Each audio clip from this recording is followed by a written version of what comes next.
Bengal joint entrance physics পরীক্ষার 2025-এর question পেপারে সমাধান নিয়ে আলোচনার সময়ে ফার্স্ট পার্টে যান্ত্রিক গোলযোগের কারণে 18 নম্বর কোশ্চেনের সমাধান করতে করতে ভিডিওটি কেটে যায়, যে জন্য আবার ওই 18 নম্বর প্রশ্নের উত্তর থেকে আলোচনা শুরু করছি। বলছে একটি জেনার ডায়োডকে চিহ্নিত করণ জেনার ভোল্টেজ ভিজেড সমান 5.6 ভোল্ট, সর্বোচ্চ ক্ষমতা অপচয় 1/4 ওয়াট। এই জেনার ডায়োডটিকে তড়িৎ বর্তনীতে সংযুক্ত করা হয়েছে। ভোল্টেজ 10 ভোল্ট হলে সর্বোচ্চ কত রোধ বর্তনীতে লাগাতে হবে যেন জেনারটি পুড়ে না যায়? সর্বনিম্ন কত রোধ? দেখো, এইখানে জেনারের এগেনস্টে ভোল্টেজ ড্রপ বলে দিয়েছে 5.6 ভোল্ট আর সোর্স ভোল্টেজ 10 ভোল্ট। তাহলে এই রোধের এগেনস্টে ভোল্টেজ ড্রপ 4.4 ভোল্ট। এবার জেনার কারেন্টটা আমরা যদি বের করতে চাই, দেখো পাওয়ার বলে দিয়েছে, পাওয়ার পি সমান আইভি, তাহলে কারেন্ট হলো জেনারের মধ্যে দিয়ে আই সমান P/V। এবার দেখো এইখানে পি বলে দিয়েছে 1/4 ওয়াট আর ভি 5.6 বসালে কারেন্ট হলো 1/22.4 ampere.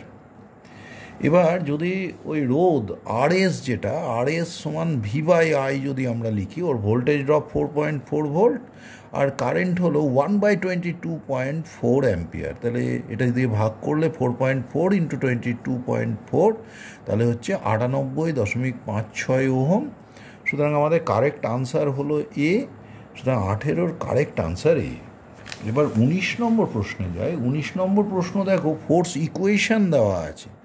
The body was initially at rest at the origin. The coordinate of the body after time t will be. দেখো এই অঙ্কটি খুব সহজভাবে ভাবলে হয়। অ্যাক্সিলারেশন a সমান F/m এবং অ্যাক্সিলারেশন a সমান dv/dt। সো ইন্টিগ্রেশন করলে v সমান ইন্টিগ্রেশন a dt। যখনই ইন্টিগ্রেশন করব, দেখো এই এফকে এম দিয়ে ভাগ করে তারপরে ইন্টিগ্রেশন করতে গেলে একটা করে টি চলে আসবে ভি এর এক্সপ্রেশন, এবং ভি এর এক্সপ্রেশন ভি সমান dx/dt করে এক্স সমান ইন্টিগ্রেশন v/dt যদি আমরা করি, ভি এর এক্সপ্রেশনে সবার সঙ্গে টি যুক্ত আছে, তার যদি ইন্টিগ্রেশন হয় t/dt হলে t²/2।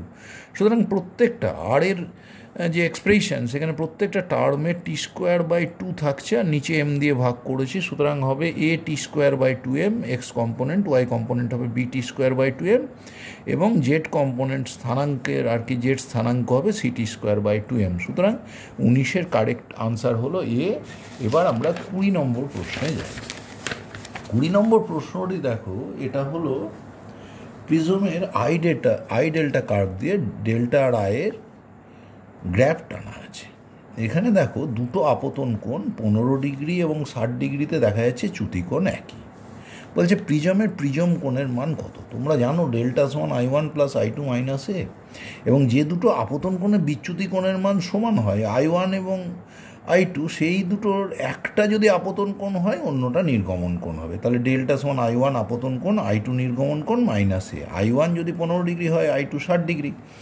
ডেল্টা বলে দিয়েছে এখানে দেখো গ্র্যাফে 30 ডিগ্রি, তাহলে বসালে পরে দেখছি আমরা এ সমান 45 ডিগ্রি, এ সমান 45 ডিগ্রি। সুতরাং 20-র কারেক্ট আনসার হলো বি। এবার 21 নম্বর প্রশ্নে যায়। 21 নম্বর প্রশ্নে বলছে +q এবং -q দুটো আধান 2l দূরত্বে আছে।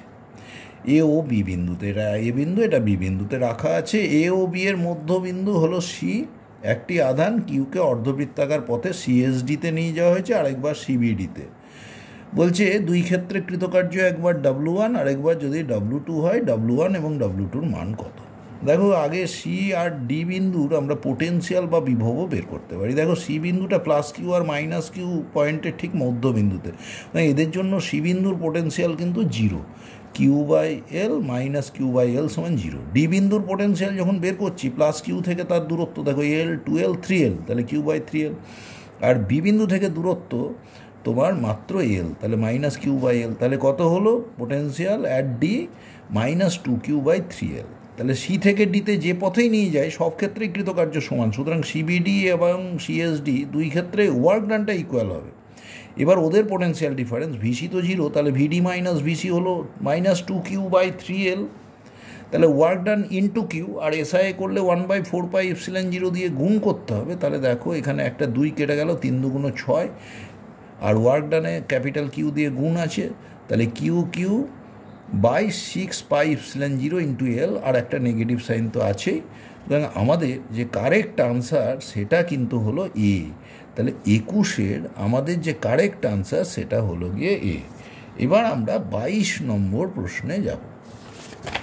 22 নম্বর প্রশ্ন একটা গেট সার্কিট সংক্রান্ত, এবং তোমার ওয়াইটা চাওয়া হয়েছে, লজিক গেটকে বোঝানো হয়েছে, ওয়াই সমান কত, এটা কোন গেট বোঝাচ্ছে। দেখো এ একটা নট গেটের মধ্যে দিয়ে এলে আউটপুট হবে এ ইনভার্স, বি এর আউটপুট বি ইনভার্স। এইবার অর গেটে যদি ফিট করানো হয় তাহলে A inverse R B inverse যোগ করে তার ইনভার্স।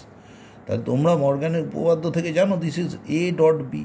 তাহলে 22-এর কারেক্ট আনসার হলো বি, কেননা এ ডট বি মানে আউটপুট যদি গুণফলকে বোঝায় সেটা অ্যান্ড গেটকে বোঝাবে। নেক্সট হচ্ছে 23 নম্বর প্রশ্ন। 23 নম্বর প্রশ্নে রেডিও অ্যাক্টিভিটিকে দেখানো হয়েছে এন এবং টি এর সম্পর্ক থেকে।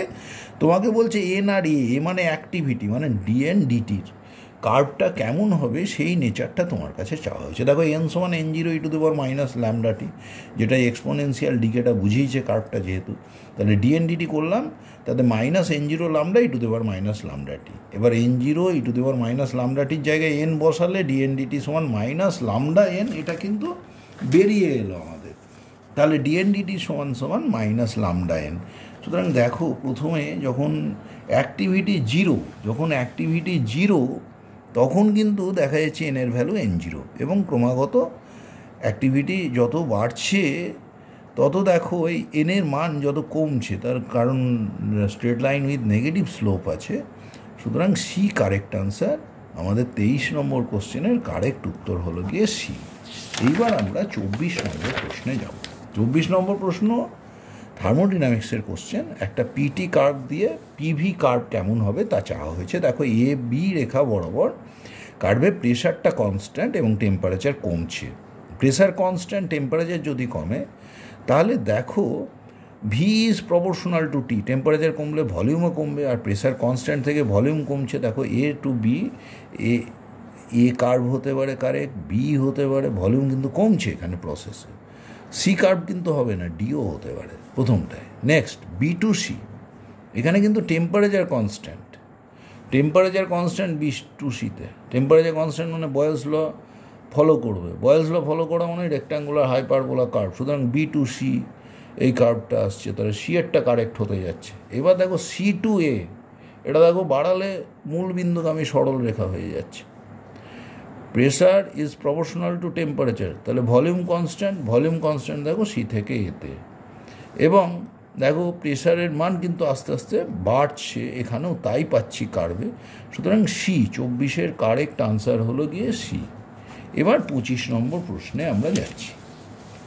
25-এর দেখো বলছে আর সমান ভি বাই আই, তাহলে ভি এর ভ্যারিয়েশন এবং আই এর ভ্যারিয়েশন বলে দিয়েছে। দেখো আর সমান ভি বাই আই করে লগ নিয়ে ডিফারেন্সিয়েট করলে এবং শতকরা চেঞ্জ নেওয়ার সময় ডিআর বাই আর সমান dV by V plus dI by I. দেখো ডিভি বাই ভি এ যখন যাচ্ছি 0.4/25 × 100 শতকরায় গেছি, ডিআই বাই আই 3/200 × 100। প্রথমটা দেখো 4 25 100 কেটে গেলে 4 4 1.6, আর তারপরেরটা হলো 1.5, যোগ করলে 3.1 পার্সেন্টেজ চেঞ্জ। সুতরাং 25-এর সি কারেক্ট আনসার। এবার আমরা 26 নম্বর প্রশ্নে যাব। 26 নম্বর প্রশ্নে বলছে বৃত্তাকার পথে ওমেগা কৌণিক বেগে একটা কণা প্রদক্ষিণ করছে, তার আধান কিউ এবং ভর এম, বৃত্তাকার পথের ব্যাসার্ধ আর, কণার চৌম্বক ভ্রামক ও কৌণিক ভরবেগের অনুপাত তোমরা জানো m/l সমান q/2m। তাহলে এটা কিসের উপর নির্ভর করে? কিউ আর এম এর ওপরে। সুতরাং 26-এর কারেক্ট আনসার হলো গিয়ে সি। এবার আমরা 27 নম্বর প্রশ্নে যাই। 27 নম্বর প্রশ্নে বলছে ভি বেগে চলমান বাসের ডি ব্রগলি ওয়েভলেন্থ লামডা। একটি স্থানে বাস থেকে কিছু যাত্রী নেমে গেল, এরপর বাসটি চলতে শুরু করলে তার বেগ প্রাথমিক বেগের দ্বিগুণ হলো, গতিশক্তিও প্রাথমিক মানের দ্বিগুণ হলো। বাসটির ডি ব্রগলি তরঙ্গ দৈর্ঘ্য কত? দেখো প্রথমে লামডা সমান h/mv ছিল, পরে কি হয়েছে দেখো কিছু লোক নেমে গেল, বাসের ভর কমে গেছে, বেগ দ্বিগুণ হয়েছে আর গতিশক্তিও দ্বিগুণ হয়েছে। দেখো বেগ দ্বিগুণ হলে গতিশক্তি 4 গুণ হওয়ার কথা, তার মানে লোক নেমে যাওয়াতে ভর হয়েছে অর্ধেক। তাহলে এখন ডি ব্রগলি তরঙ্গ দৈর্ঘ্য λ1 সমান h/m এর জায়গায় বসালাম m/2 আর v এর জায়গায় 2v, 2 কেটে গেল, তাহলে h/mv মানে λ। তাহলে λ1 সমান λ, তাহলে 27-এর কারেক্ট আনসার হলো গিয়ে কিন্তু এ। এবার আমরা 28 নম্বর প্রশ্নে যাই। 28 নম্বর প্রশ্নে বলে দিই যে সরল দলগতিক সম্পন্ন কণার সর্বোচ্চ ত্বরণ। দেখো দুবার ডিফারেন্সিয়েট করে ওয়াইয়ের এক্সপ্রেশন দিয়েছে, ডিওয়াই ডিটি করলে 2 × π/2 একবার আসবে, সাইনটা কস হয়ে যাবে, আরেকবার করলে আরেকবার π/2 আসবে আর কসটা মাইনাস সাইন হয়ে যাবে। এবার যেহেতু বলেছে ত্বরণের সর্বোচ্চ মান, তাহলে ওই সাইন টার্মটা 1 হয়ে যাবে আর দুবার π/2 গুণ হবে 2 এর সঙ্গে, তাহলে 2 × π/2 × π/2, একটা 2 কেটে গেল, π²/2 হবে আনসার। সুতরাং 28-এর কারেক্ট আনসার হলো ডি। এবার আমরা 29 নম্বর প্রশ্নে যাব। 29 নম্বর প্রশ্নে কি বলছে? 29 নম্বর প্রশ্নে বলছে যে এখানেতে প্রবাহমাত্রা আই এর স্থিতাবস্থা চিত্রে বর্তনীতে 1 মাইক্রোফ্যারাড এবং 2 মাইক্রোফ্যারাড ধারকে সংরক্ষিত তড়িতাধানের পরিমাণ। দেখো যখন স্টেডি স্টেটে যায় তখন ক্যাপাসিটার যুক্ত আর্মগুলো ব্লক করে দেয় সার্কিটকে, কারেন্ট যেতে দেয় না। এই দুটো অংশকে আমরা বাদ দিয়ে ভাবি। তাহলে দেখো যদি আমরা কারেন্টের প্রশ্নে যাই, কারেন্ট কতটা হবে? দেখো তো 6 ভোল্ট আছে, আর এই দুটো আর্ম বাদ দিলে মোট রোধ হলো, দেখো 2 আর 1 3 কিলো ওহম, তাহলে হলো 2 মিলি অ্যাম্পিয়ার কারেন্ট। তাহলে দেখো এই 2 কিলো ওহমের এগেনস্টে ভোল্টেজ ড্রপ হলো 4 ভোল্ট। তাহলে উপরের ক্যাপাসিটার দুটোরই 4 ভোল্ট আছে, তাহলে প্রথমটায় যে চার্জ থাকবে 4 মাইক্রো কুলম আর নিচেরটায় 8 মাইক্রো কুলম। সুতরাং ক্যাপাসিটার দুটো চার্জ হবে যথাক্রমে 4 মাইক্রো কুলম এবং 8 মাইক্রো কুলম। সুতরাং 29-এর কারেক্ট আনসার হলো গিয়ে বি। এইবার আমরা 30 নম্বর প্রশ্নের সমাধানে যাব। তাহলে আমাদের 29 নম্বর প্রশ্নের সমাধান হয়ে গেছে, এবার 30 নম্বর প্রশ্ন। দেখো এইখানে একটা ইকুইলিব্রিয়ামের অঙ্ক দেওয়া আছে, ভিন্ন ঘনত্বের তরল পূর্ণ আছে, ρ1 ρ2 ρ3-র মধ্যে সম্পর্ক চেয়েছে। দেখো এই নিচের এই লেভেলটাকে যদি আমি সাম্যের কথা ভাবি, তাহলে বাঁ দিকেও যা চাপ ডান দিকেও তাই চাপ, তাহলে এইচ উচ্চতার ρ1 ঘনত্বের তরল কতটা চাপ দেবে? এইচ ρ1 × জি, প্লাস এখানে কে দিচ্ছে h/2 উচ্চতার ρ3 ঘনত্বের তরল, h/2 × ρ3 × জি সমান বাঁ দিকে এইচ উচ্চতার ρ2 ঘনত্বের তরল চাপ দিচ্ছে h × ρ2 × জি। দেখো জি কেটে গেল দুই দিক থেকে, এইচও তুমি কেটে দিতে পারো। তাহলে এখন তোমার কাছে যে প্রশ্ন এসছে, দেখো তুমি ρ3/2 সমান সমান কত হলো? ρ2 - ρ1, ρ3/2, তাহলে ρ3 সমান কত? 2 × ρ2 - ρ1, 2 × ρ2 - ρ1। তাহলে দেখো এখানে কারেক্ট অপশান কিন্তু আমাদের হয়ে গেছে সি। সুতরাং 30-এর প্রশ্নে কারেক্ট অপশান হলো সি। এইবার আমরা 31 নম্বর প্রশ্নে যাব। এইখান থেকে ক্যাটাগরি 2-এর প্রশ্ন শুরু হচ্ছে। কি বলছে? চিত্রে প্রদর্শিত বিকারে রাখা পারদ ও জলের মধ্যে এক টুকরো গ্রানাইট ভাসছে। বলছে যদি গ্রানাইট এবং পারদের গ্রানাইট জল এবং পারদের ঘনত্ব ρ1 ρ2 হয়, তাহলে জলে ডুবে থাকা গ্রানাইটের আয়তন এবং পাথরে ডুবে থাকা আয়তনের অনুপাত কী হবে? দেখো উপরে জল আছে, সেখানে ধরে নিচ্ছি v1 আয়তন আছে, আর তার ঘনত্ব কত বলে দিয়েছে? দেখো জলের ঘনত্ব ρ1, তাহলে ওইটুকুটার ভর কত? v1 × ρ1। আর গ্রানাইট পুরো যদি পাথরের আয়তন v হয়, বাদ বাকিটা কিসে আছে? মার্কারিতে আছে, তাহলে v - v1 এতটা আয়তন ইন্টু মার্কারের ঘনত্ব কিন্তু পরে বলেছে ρ2, তাহলে এই অপসারিত মোট তরলগুলোর ভর সমান বস্তুর ভর v × পাথরের ঘনত্ব বলেছে v × ρ। তাহলে দেখো এখন আমরা এইখান থেকে কি পেতে পারি? তাহলে v1 ρ এই জায়গাটা পর্যন্ত আমাদের চলে এসেছে। তাহলে দেখো এখান থেকে আমরা v1 যদি কমন নিই, তাহলে পড়ে থাকছে কত? দেখো তো ρ1 - ρ2 সমান v × ρ - ρ2, তাহলে v1/v সমান কত হলো? ρ - ρ2/ρ1 - ρ2। এখন তোমার দরকার কি? v1/v - v1, তাহলে v1/v - v1 যদি আমরা করি, নিচের যদি বাদ দিয়ে দিই, ওপরে দেখো ρ - ρ2 থাকলো, নিচে কী করছি ভি মাইনাস ভি ওয়ান, নিচেরটা মাইনাস ওপরেরটা, তাহলে দেখো রো টুটা কেটে যাবে, তাহলে থাকছে কি নিচেরটা মানে রো ওয়ান মাইনাস রো, তাহলে row minus row two by row one minus row, তাহলে দেখো এই যে রো টু, হ্যাঁ এইখানেতে আমাদের এলো V one by V minus V one, তাহলে হলো row minus row two by row one minus row. এবার যদি মাইনাসটা কমন নিয়ে নাও না, তাহলে হচ্ছে row two minus row by row minus row one. সুতরাং এ হলো কারেক্ট আনসার। সুতরাং এই কোশ্চেনটির 31-এর কারেক্ট আনসার হলো এ। এবার 32 নম্বর প্রশ্নে আমরা যাওয়ার চেষ্টা করি। 32 নম্বর প্রশ্নে দেখো বলছে একটি বাতির 660 ন্যানোমিটার ওয়েভ লেন্থের আলো বের করছে এবং 10⁻20টা ফোটন নির্গত হচ্ছে। বাল্বের ওয়াটেজে ক্ষমতা দেখো, এক একটা ফোটনের শক্তি এই সি বাই লামডা ইন্টু এনটা ফোটন, তাহলে এই এতটা এনার্জি গিয়ে পড়ছে, এটাই তো তাহলে বাতির ক্ষমতা হয়ে দাঁড়াচ্ছে। এইচের মান 6.6 ইন্টু 10⁻−34, সি এর মান 3 ইন্টু 10⁸, লামডা 660 ন্যানোমিটার ইন্টু 10⁻9, আর 10⁻20টা ফোটন এসে পড়ছে। তাহলে দেখো এইখান থেকে যদি আমরা গুণ ভাগটা করে নিই, তাহলে দেখো এখানে 3 থাকছে, 6.6, এটা 100তে কেটে গেল, নিচে 10⁻7 থাকলো, আর উপরে 28 10⁻6, তার মানে 10 থাকলো, আর এইখানে 3, তাহলে 30 ওয়াট। দেখো ফার্স্ট অপশান এ, তাহলে 32-এর কারেক্ট অপশান হলো গিয়ে এ। এবার 33 নম্বর প্রশ্ন, এটা আপাত প্রসারণের অঙ্ক।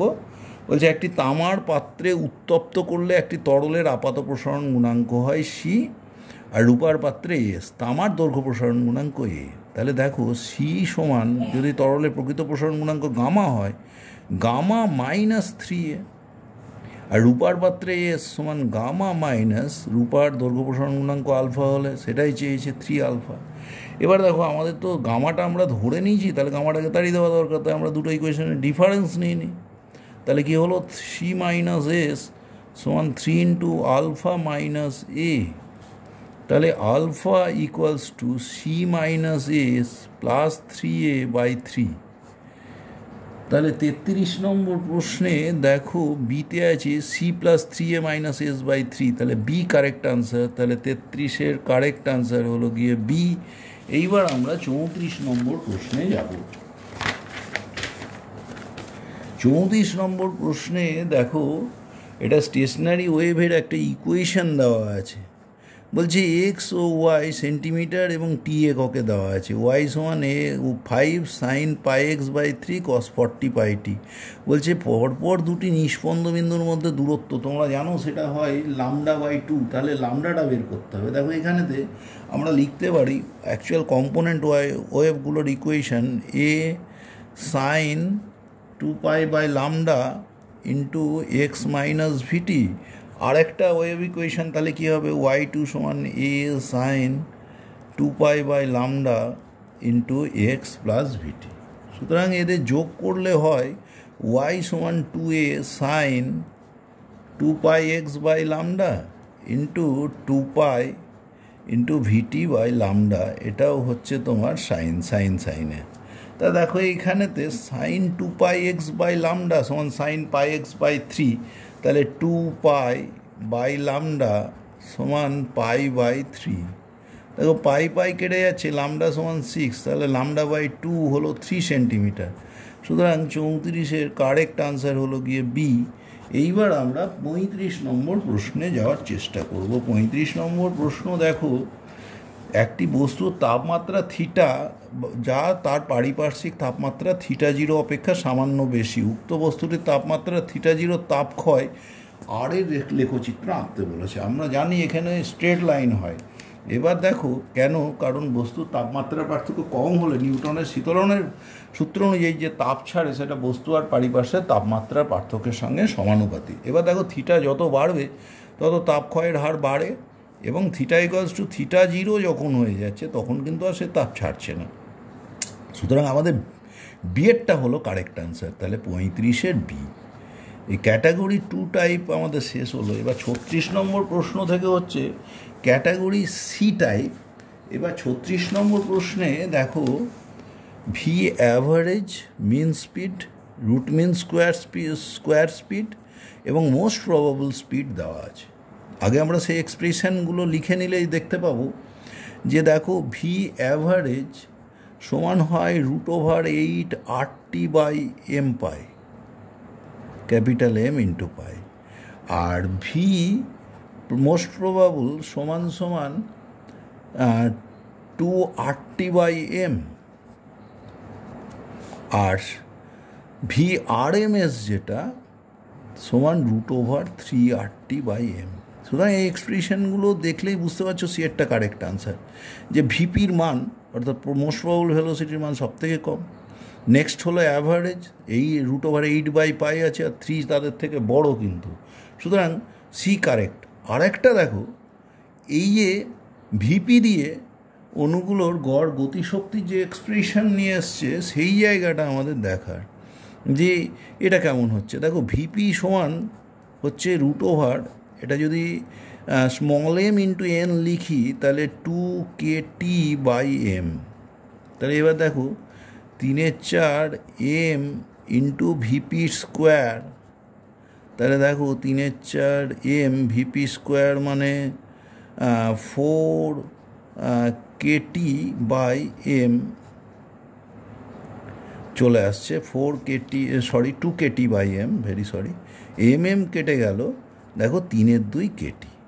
সুতরাং এটাও কিন্তু average kinetic energy of A molecule, এটাও কিন্তু আইডিয়াল মোনোঅ্যাটমিক গ্যাস বলেছে, আইডিয়াল মোনোঅ্যাটমিক গ্যাস বলেছে, সুতরাং এটাও কারেক্ট। তাহলে 36-এর মাল্টি অপশান টাইপের প্রথম কোশ্চেনে কারেক্ট হলো সি এবং ডি অপশান। এবার 37 নম্বর প্রশ্ন, এটার তোমার নিউক্লিয়ার ফিজিক্সের প্রশ্ন। নিউক্লিয় বন্ধন শক্তি এবং ব্যাসার্ধ, নিউক্লিয় বন্ধন শক্তি EBN এবং ব্যাসার্ধকে আর দিয়ে সূচিত করলে এ ও বি নিউক্লিয়াসের ভর সংখ্যা বলে দিয়েছে, কোনটা ঠিক? দেখো ভর সংখ্যা আয়রনের 56, তার জন্য বাইন্ডিং এনার্জি সর্বোচ্চ হয়, তার কাছাকাছি 64 আছে, 125 অনেকটা পরে, কার্ভটা কিন্তু অনেকটা নেমে যায়, তাহলে বাইন্ডিং এনার্জি পার নিউক্লিয়ান, এটা কিন্তু নিউক্লিয় বন্ধন শক্তি বলেছে। এই 64-র ক্ষেত্রে দেখো বাইন্ডিং এনার্জি পার নিউক্লিয়ান কিন্তু বলেছে, ওটা এখানে নিউক্লিয় বন্ধন শক্তি লিখেছে, কিন্তু এখানে ইংরাজি ভার্সন যেটা বলছে সেটাই আমাদের করা উচিত। সুতরাং 64-র ক্ষেত্রে বেশি, সুতরাং এর বাইন্ডিং এনার্জি বেশি হবে বি এর তুলনায়। কিন্তু তুমি জানো ব্যাসার্ধ হলো r=r0 a⁻1/3, সুতরাং যার ভর সংখ্যা বেশি তার ব্যাসার্ধ বেশি হবে, তাহলে ভর সংখ্যা বেশি বি এর ব্যাসার্ধ বেশি হবে। সুতরাং আমাদের 37-এর কারেক্ট অপশান হলো এ এবং সি। এবার আমরা 38 নম্বর প্রশ্নে যাব।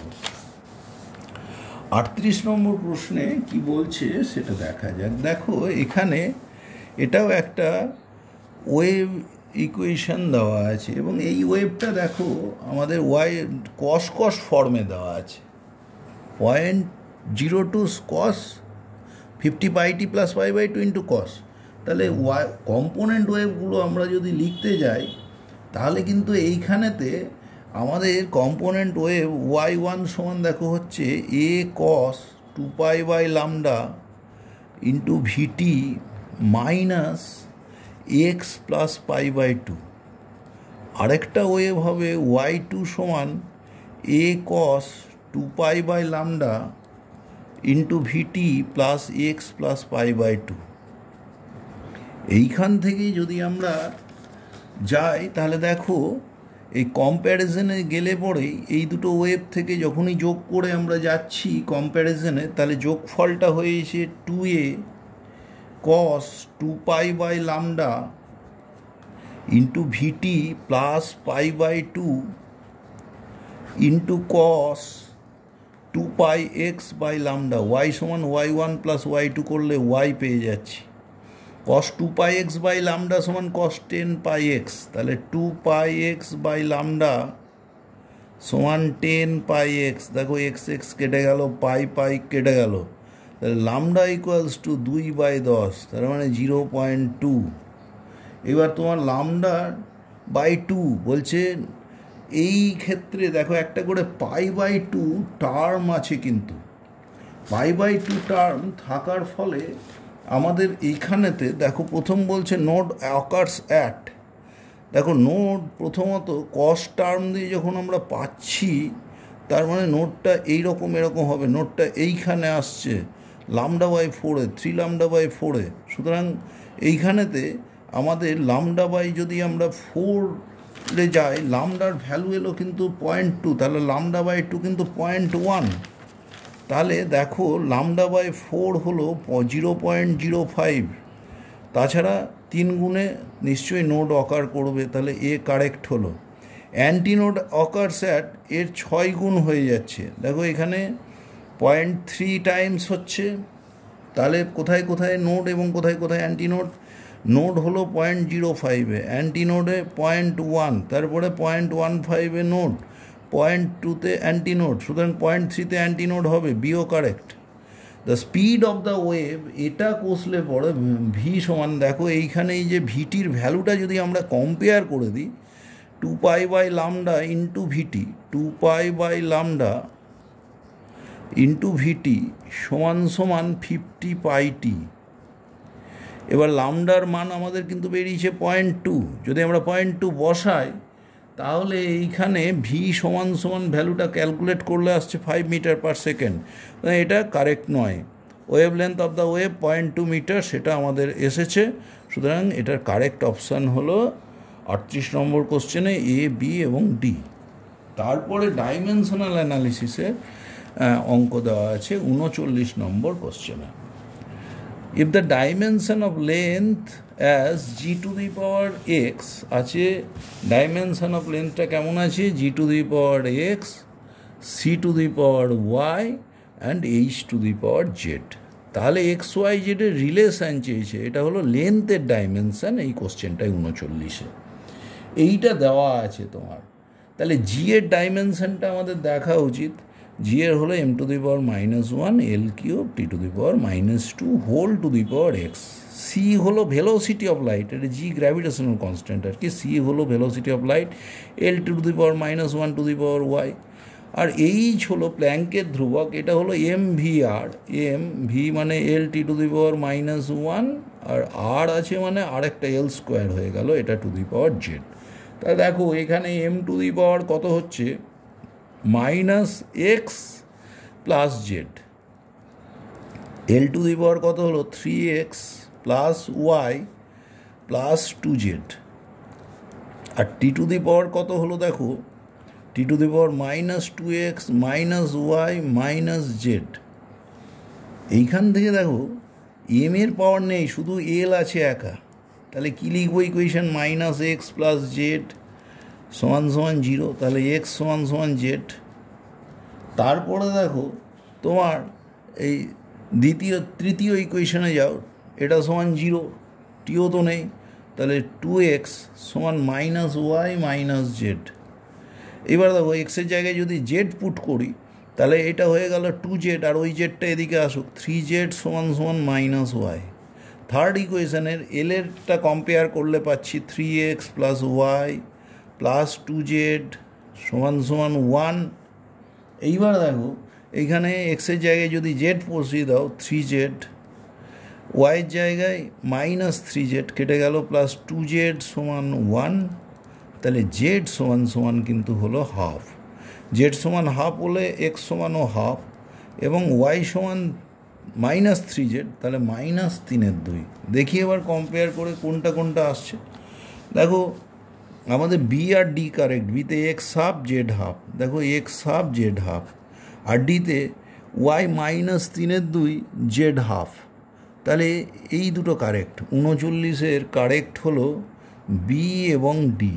এবার লাস্ট কোশ্চেনের আনসার 40 নম্বর প্রশ্ন। 40 নম্বর প্রশ্ন কলিশন প্রবলেম দিয়েছে। বলছে যে দুটো স্ফিয়ার আছে m1 m2 ভরের। তার মধ্যে প্রাথমিকভাবে m1 s1 গোলক, যার ভর m1 সে স্থির।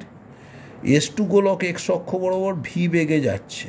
তাহলে m2 ভরের গোলক v বেগে যাচ্ছে। সংঘর্ষের পর s2 গোলকটি প্রাথমিক গতিবেগের সঙ্গে লম্বভাবে গেল। দেখো লম্ব উপরের দিকেও হতে পারে, নিচের দিকেও হতে পারে। বলছে তা সংঘর্ষের পর s1 গোলকটি যাবে, তার গতিবেগ কত হবে, কোন দিকে যাবে ইত্যাদি বলেছে। তা দেখো প্রথমত M1 গোলকটা স্থির ছিল, তাহলে সংঘর্ষের আগে M2 গোলকের কিন্তু এক্স অ্যাক্সিসে ভরবেগ ছিল M2V।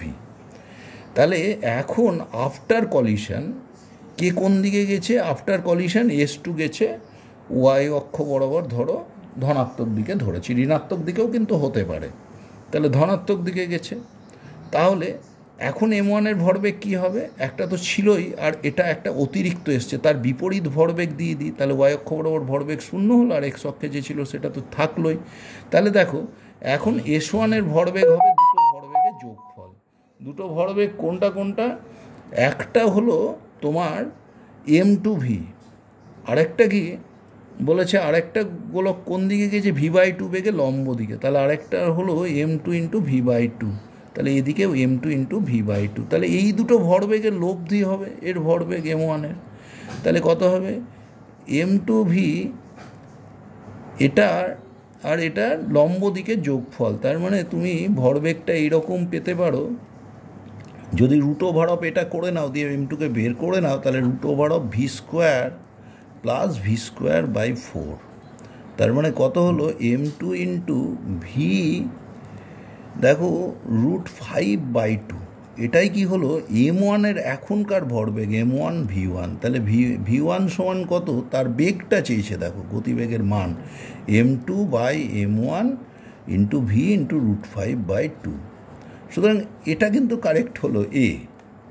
এবার দেখো কোন দিকে অ্যাঙ্গেল করে যাচ্ছে, দেখো এক হয় এদিকে হতে পারে, যদি আমি ধরি সংঘর্ষের পরে লম্ব দিকটা ওয়াই অক্ষে ছিল, তাহলে নিচের দিকে হচ্ছে, ক্লকওয়াইজ সেন্সে অ্যাঙ্গেলটা নেগেটিভ নেব, তাহলে সেটা ক্ষেত্রে কত হচ্ছে? দেখো এই দিকে হলো M2 × V/2, এদিকে M2V, তাহলে অ্যাঙ্গেলটা থিটা হলে ট্যান থিটা সমান হাফ, কিন্তু এটা নেগেটিভ দিকে, তাহলে -½ নিয়ে নাও, কারণ আমার এখানে ওয়াই তো নেগেটিভ, তাহলে থিটা সমান কত হবে? -½ হয়ে গেল ট্যান থিটা, থিটা সমান ট্যান ইনভার্স -½ কিন্তু দেখো যদি আমরা এই লম্ব দিকটা ভাবতাম, এই যে ভরবেগটা M2V লম্ব দিকে ওপরের দিকে নিচে, সেটা নিচের দিকে হলে ন্যাচারালি একইভাবে একই অ্যাঙ্গেলটা উপরের দিকে আসতো, কাউন্টার ক্লকওয়াইজ মাপতাম, তখন প্লাস হতো।